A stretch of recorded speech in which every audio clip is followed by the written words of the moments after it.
hráča do partie, čo teraz Nikolajsen.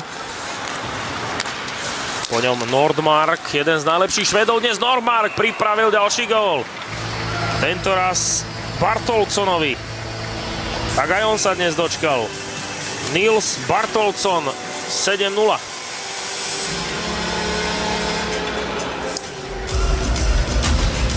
Ale prsty v tom góle mal najmä Markus Nordmark, ktorý to celé vymyslel. Hráč švédskeho Djurgårdenu, kde mal viac ako bod na zápas.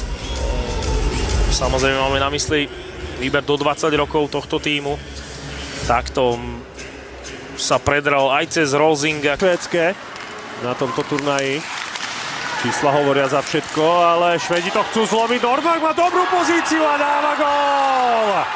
18 sekúnd pred koncom presilovky Švédi znižujú na 1-2.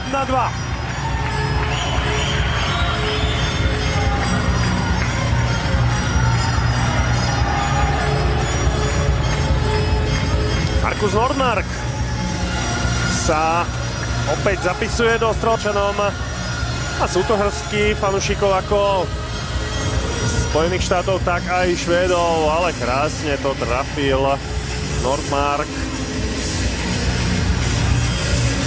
Potenciál. A Max Isaksson svojho supera pretlačil. Je to aj palebná pozícia, vyrovnávajúci gól! 5-5. Trafil sa Markus Nordmark.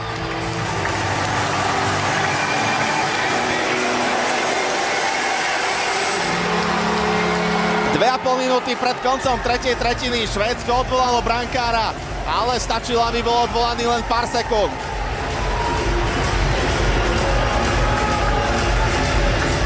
Nordmark ukazuje, akým dôležitým hráčom je pre svoj tím počas celého tohto turnaja a celkovo môžeme povedať, že pre tento ročník a túto vekovú kategóriu, pretože toto rozhodne nie je prvá akcia, ktorá Markusovi Nordmarkovi vychádza.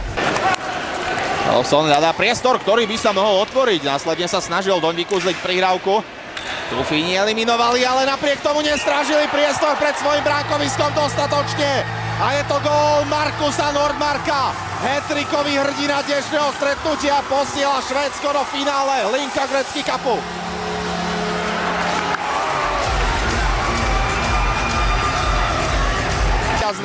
Markus Nordmark z Djurgårdenu.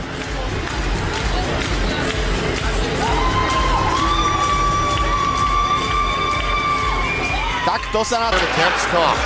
Nordmark works it across there to Eriksson. Back to Nordmark. Delays, fires! He scores! And there's the delivery. The excellent...